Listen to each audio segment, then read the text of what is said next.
Lakshmi B. I'm Lakshmi. And I'm Susan. Together we are a mother and daughter duo, and we're sustainable fashion designers with a mission to help the planet and people through sustainable fashion. We create most of our collections using pre-existing items. So basically we try to recycle everything that we can using whatever already exists. Even what some people might call junk, we use all of that and create beauty from ashes. Has anyone here even heard of sustainable fashion? And I just want to ask everyone, when you hear sustainable fashion, what's the first thing that usually comes to your mind?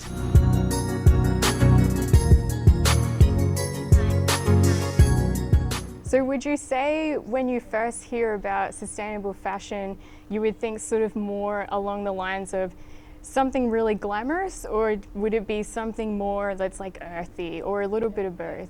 More earthy?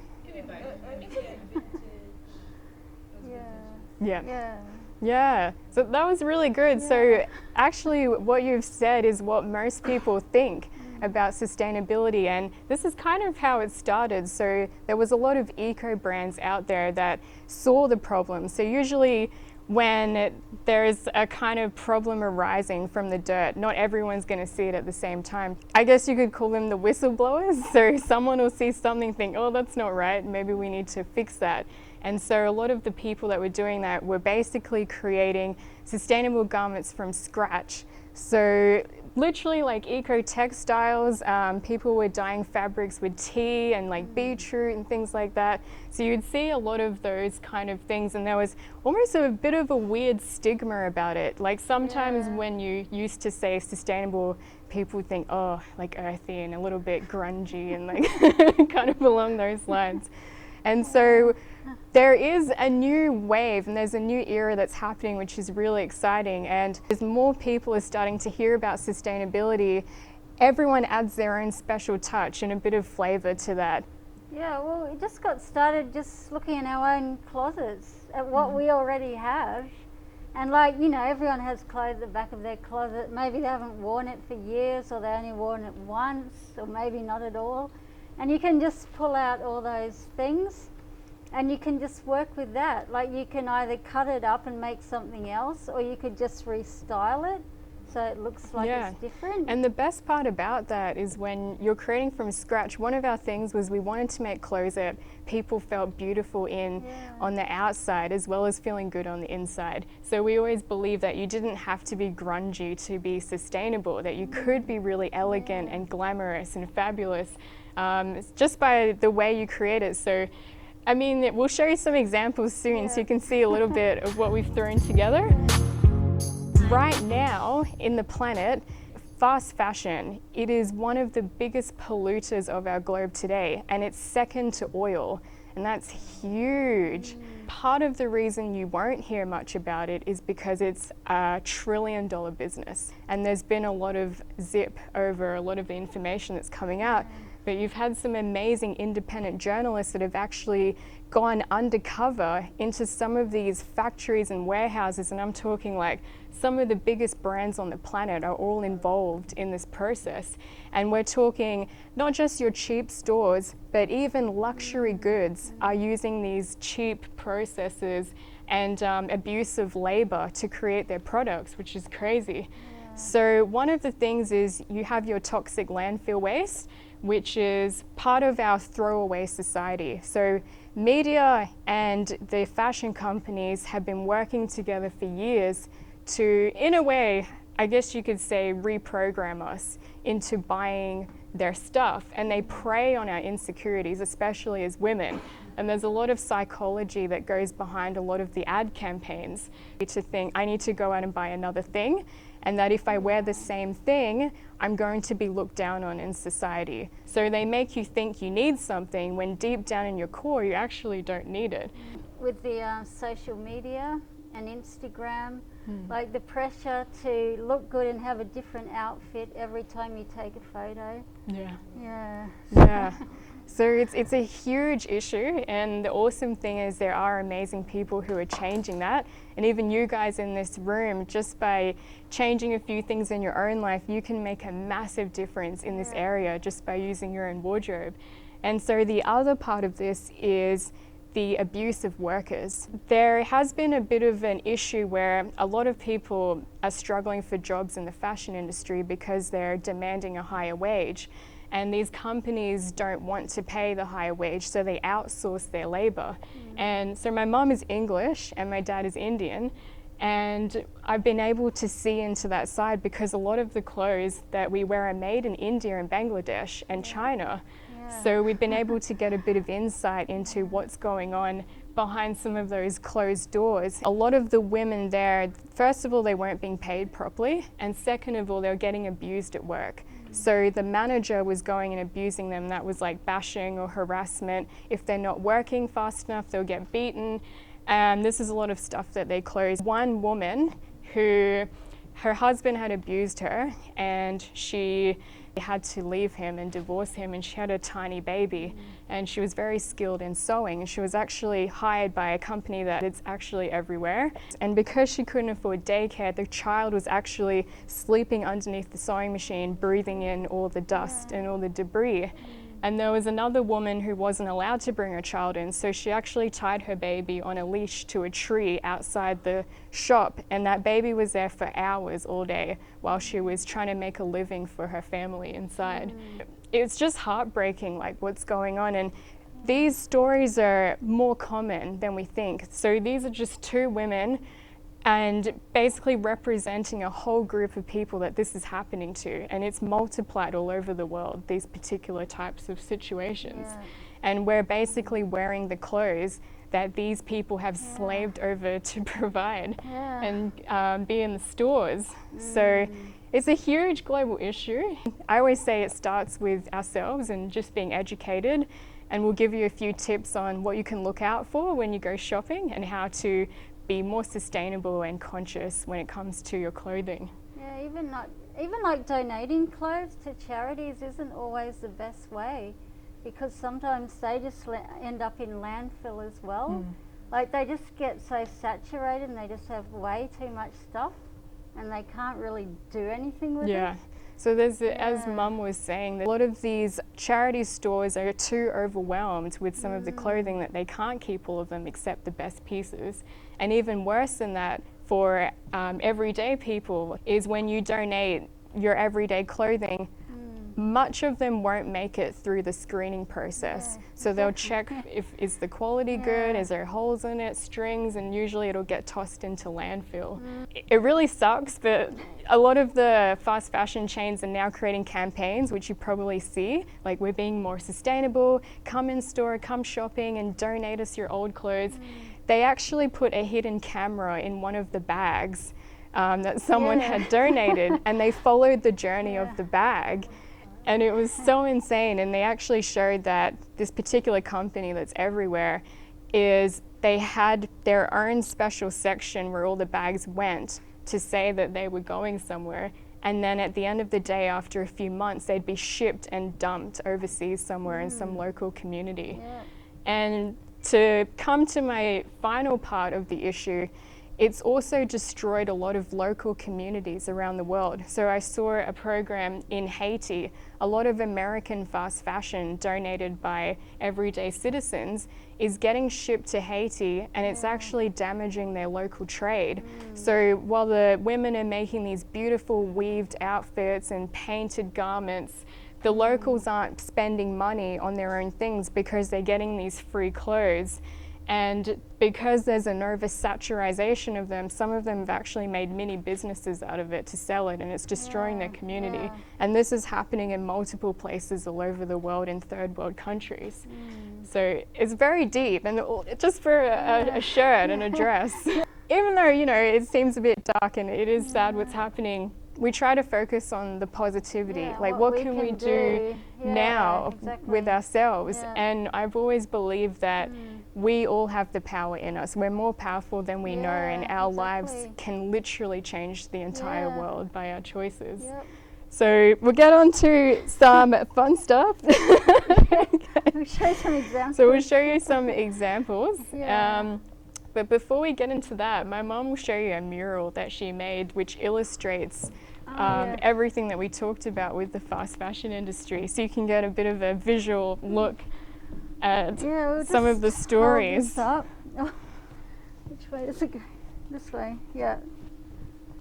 So this is entirely made of scraps. So often, like when we're sewing, obviously a lot of scrap fabric just falls on the floor, and there's not much you can do with it, but actually you can do a lot with it when you really think about it. So this is completely made of scraps. For a lot of the stores, to be honest, it's literally just about making money. That's Yeah, all they want at the end of the day. They don't care about how we look or how we feel. They just want our dollars. That's pretty much it. We've been thinking about this for many years, like, you know, what can we do? And, you know, we're seamstresses, so it's very easy for us to recreate, but we thought, what can everyone do? And you know, people who don't have time or can't sew. So one of our main mottos that we like to say is, as Mum was mentioning, is by simply re-wearing the items that you already have right now, giving them another life. And we've got many things like that you can do. So I know working in the event scene and fashion scene, we know that, you know, you don't want to wear the same thing all the time and you want to feel special and make an entrance. So one thing you can do for your everyday clothes is something that we call restyling. So the power of restyling, and as an example, so the dress that I have on today, so it's just like a black and white dress. This was actually made out of my dad's old business shirt and an Adidas bag. So I've actually chopped it up and put it together. So what I always do is I would take a color, like a key color. For example, I picked white today. So I've got white shoes and white detailing. But if I wanted to change it up, I could wear like gray shoes, a gray belt and a gray jacket over the top. And another thing is, if you want to like go to a dinner or something, I always say like the power of accessories is insane. So this is a shoe, which I'll explain later. I actually recreated this old shoe, but I could have that shoe with this outfit and tie this belt around the middle really nicely. And then I've got like it just changes the whole vibe, doesn't it? So that is like a super simple thing that we can all start with for your everyday, or if you're going to a dinner or a brunch with friends, or you're going to the shops.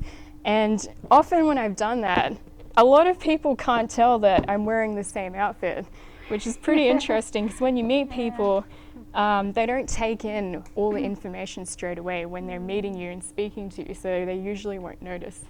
So restyling is a good thing to do. What we're doing is recreating clothing. So we just started a YouTube channel where we show you guys how to do really simple recreate ideas. And one of my favorite things to do is accessories, because it's super easy and accessories can change up a whole outfit. So these shoes, these were actually just like these, and they were patent fake leather. They were all white. And they were my everyday shoe. They had scuffs. You know, when you wear white, it gets really dirty quickly, had scratches all over it. And what I did was bought some shoe paint from Eckersley's just at my local store and just gave it a paint, and it's turned into a nice dinner shoe.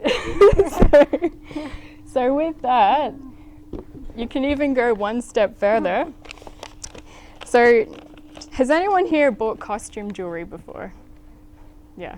You have all these like bangles, and I love using old jewelry because you can literally jazz up or transform an outfit with old jewelry. So I had this big necklace and I thought I'm never going to wear that again. So I ended up unhinging it, just get some like super glue.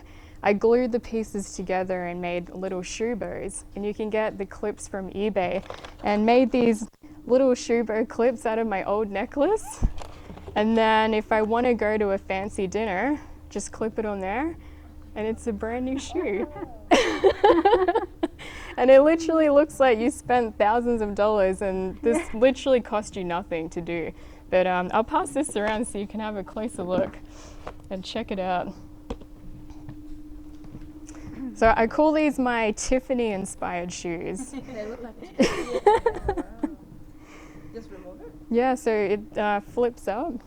So if you do that, so that's the shoe bow. And that was from an old necklace, just some super glue. Which one was the necklace? So the necklace was these, there was 5 of them like on a string.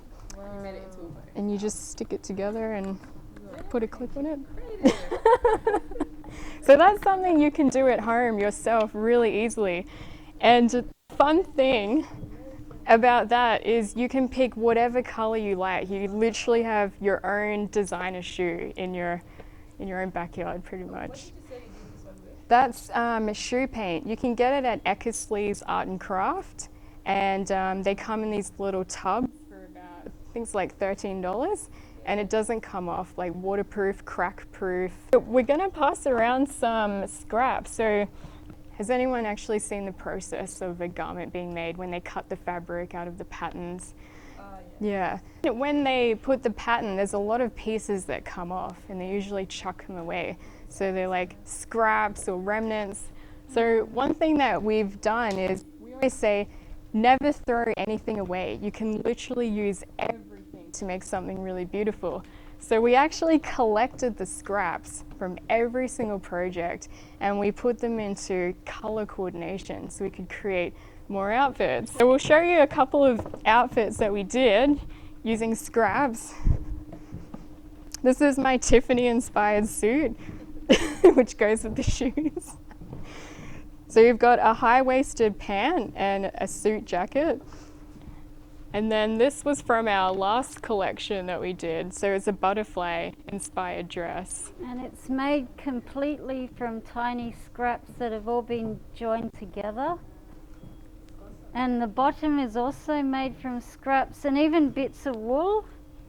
I had all this old wool left over, so I've just incorporated that as well. And this is actually like a butterfly, it's breaking out of a cocoon. So I'll pass this around. So this is the Tiffany suit inspired scraps, so you can have a look. Yeah, I'll give you these two. So have a look at that. Yeah, go for it.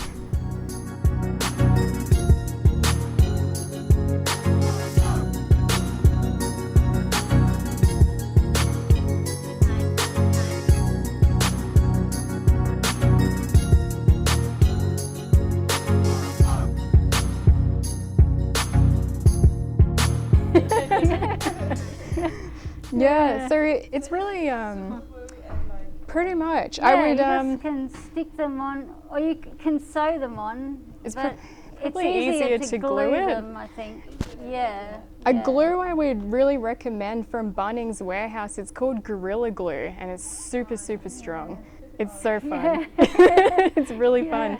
And then again, the best part is when you do something like this with your shoes, you're basically helping the planet at the same time, and you get to wear something super unique that no one else has, something that you've made yourself. Yeah, so it's very special. It's really cool. And I would always say start with your shoes and accessories first. Yeah. And YouTube has some incredible tutorials now. So if you type in like recycle or upcycle, you'll get so many good teachers up there who can help you. Or Lakshmi BTV. So you've seen an example of something that you can try at home as well. And another really helpful tip is when you're going shopping, before you go to your favorite stores, just do a quick Google search on how sustainable the company is. And there is an amazing app called the Good On You app. So you type in any brand and it'll tell you how sustainable that store is. So that's also really helpful. And I always say that rather than just buying on impulse or just because it's cheap, when you invest in something that's well made, it's going to last you for years. And I always would suggest to invest in key pieces like your jackets or high-waisted pants, because you can mix and match these with so many different outfits. To mention is vintage. Like you may not have thought of going to places like Vinnie's or Lifeline to shop for clothes, but you'd be surprised. They have some really beautiful clothes in there. They're often like older clothes, but they used to be better made in the past. Yeah. So you might find clothes that are really well fitted and really well sewn, and actually the qualities of the fabrics are a lot nicer too. So you'd be amazed, and sometimes you can get like a dress that could be worth thousands of dollars for only that's right. $100.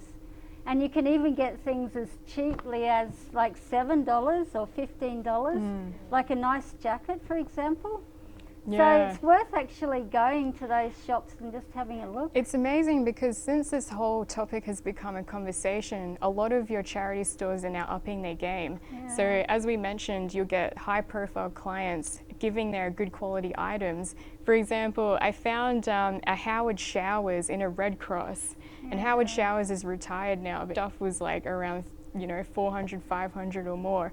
And it was a stunning, like, long white coat with embossed fabric, and it probably paid like $35 for it. Yeah, and it was in mint condition too. Yeah, some of the clothes they have, you wouldn't even know that they had been worn before. They're in such good condition. Yeah, and of course, because they go through that screening process as well, so you're going to get something that's really good quality. Yeah, so vintage shopping is also really good. A little bit about our story and how we pretty much ended up here. So I mean, it's been an interesting journey, but I guess you could say I was really inspired by my mom, and I feel really lucky to have her because this was always her dream, and I ended up, you know, growing up and loving the same thing. Because I mean, I always liked sewing when I was a child, but my mum didn't sew, so I basically taught myself. But I did have an auntie who lived a long way away who did some sewing, and she would like send me big bags of scraps. And I always thought it's amazing when I got these scraps, and I like to make them to like clothes for my toys and dolls. And my favourite one was a walrus. And I made like so many outfits for it. It like had an outfit for every occasion you can think of. So it was just something I really enjoyed doing. And obviously as I got older I wanted clothes for myself, so I kind of taught myself how to make clothes because I wanted to have more clothes. But the thing was, like in those days, it wasn't really seen as a proper job or a proper career. So, because my mum was a doctor, so she expected me to do something similar of that nature. So I didn't actually follow my fashion dream at all until Lakshmi was probably about 15 or something, and she was showing so much interest in it. Yeah, it's funny because it comes back to purpose and really living, you know, in your truth. And in those days, fashion design and creativity wasn't seen as a proper job.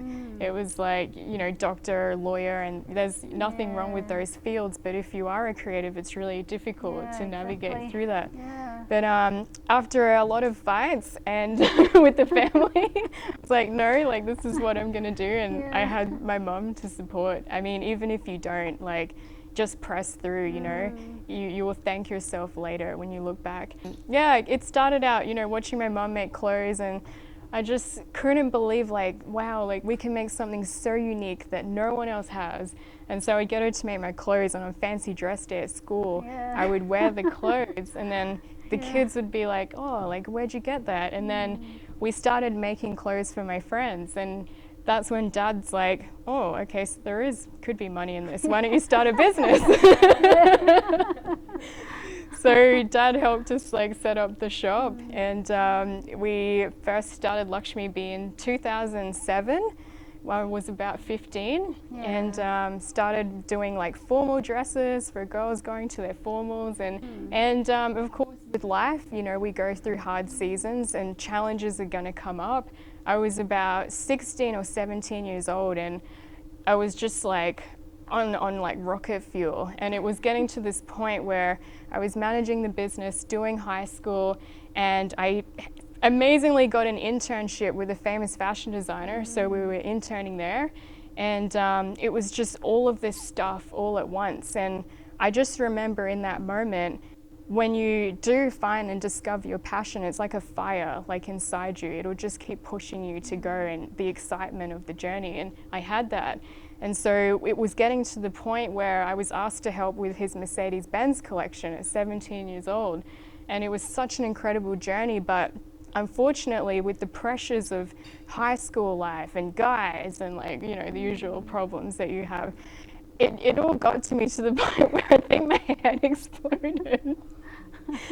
And I couldn't handle it. It was too much, you know? And it's like I hadn't been through enough experience to be able to manage it. So unfortunately, after seeing the bright lights and all the crazy stuff, that I was in an adult world, like too young to be there, and I basically fell into depression pretty bad and lost focus. And I ended up leaving my fashion degree halfway through, so I was doing that at the same time as well, and just went down, like super dark. Like, it was really, really bad. Like, even to the point of being suicidal, where I did try to leave the world a few times. And thanks to my mom, like, I don't know if I would be here, but yeah, I mean, I feel like God always puts at least one person in your life who will be able to give you a hand to come out, and one is all you need, whether it's a friend or family or a mentor or a teacher or somebody. Going on that journey, I think one of the main things I learn in life is how important focus is. Visualize myself in one of my dresses at an event. I would visualize a red carpet, meeting new people, laughing, and you know, just spending time with a team that loved me. And I would imagine all these situations in my mind.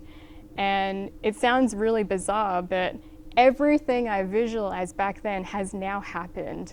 And I can't even count how many events we've been to, how many shows we've done, how many red carpets. And it's not even about that. It's about living in your truth and your purpose and being in a position where you can make a difference and you can use your gifts to help other people and be the voice for your community. After going through that process, I always look at patterns. In life, you'll see patterns in your life. Things will keep showing up, will keep repeating, and it's good to observe what those patterns are. And for me, design just kept coming back. There was times I wanted nothing to do with the industry, went to real estate, did my corporate job, hated my life. But I would meet this crazy fashion designer who'd come through the door in the middle of nowhere, and I'm like, oh God, I miss it so much. My dad's like, what are you doing? Stop sketching, you need to make phone calls. And so it would be like little signs like that. And I would say, like, trust your gut. And I think as women, we're naturally intuitive. We know, we all secretly know, like, what we need to do, and trust that. Don't ever let the media or society or anyone make you feel like you're wrong, because your gut is always right and you'll always know. And so part of the journey is, once I realized that, I ended up going back to uni, and I was studying journalism, and I picked up my fashion degree again, and I was ready to finish it. And in that process, it's funny because we'd always been recycling, but we never knew there was more meaning behind this. And then while being at fashion school and doing journalism, when you're in alignment with your vision and purpose, the right things will come towards you. And I had this particular tutor who asked us to do a social or global issue, and I chose fur farming. And I'd never heard about sustainable fashion before, even though we were doing this. And it just focusing on what was happening in the fur farming industry, the way animals were getting abused, and just some of the dark things that were going behind the scenes in the industry. It completely opened my eyes. And I definitely recommend, as a beginner, or if you want insight into what's going on, watch the documentary called The True Cost. It literally shows you everything going on behind the scenes, right from production all the way to the designer's back rooms. And they have interviews, whole production that shows you everything behind that. So after watching that movie, that was probably like 6 or 7 years ago, it literally kicked off this mission. And then once that kicked off, it was like bang, like all the opportunities started coming. The right people started coming towards us. The fashion show opportunities started coming, and it was like, it became this like momentous ball that just started building. You know, whoever you are, it doesn't matter. Like, you may think what you do doesn't really have much of an impact, but the truth is that whatever you do does have an impact on others. It impacts the planet as well. So it's good like to actually think about what you're doing, and especially like we've been saying in regards to clothing, just thinking a bit more about your own clothes and like what you can do with them, rather than even just thinking I can give it to a charity and I'm doing the right thing. Yeah. So. Like the little part we do today, you're literally helping thousands of people just by doing that. I want to give you 3 tools that really helped me get to this point where we are today. And one of the first tools I would suggest is so simple, but just journaling. Literally getting a plain book and a pen.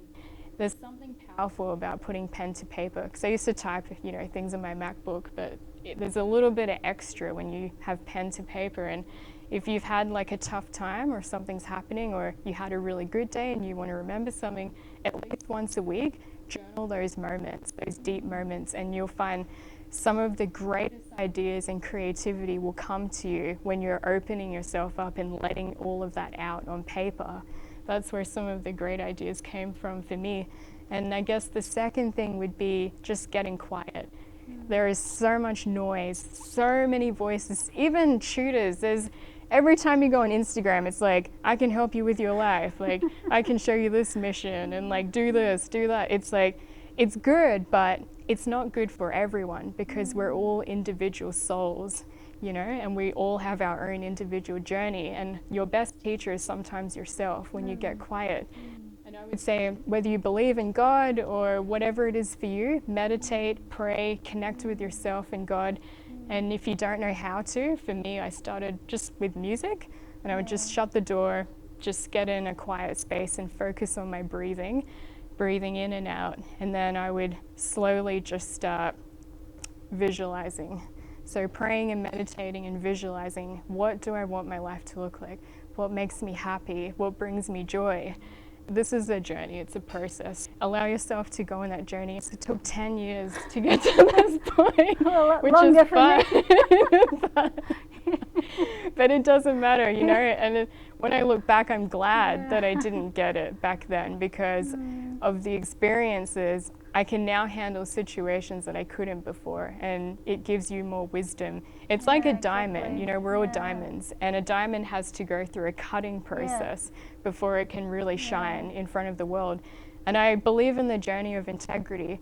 Take the slow road of integrity, because you might see other people getting there before you, but it doesn't matter, because when you take your time and you go on that journey, when you get yours, you get to keep it. That strong foundation, it's more likely to last. To last for a long time. And the final thing that we want to share with you guys, what has been a core foundation in helping, is a good old vision board. This is something, besides the meditating and the praying and the visualizing and the getting quiet, I feel like as humans, we live in a physical world, so sometimes seeing something can really help us.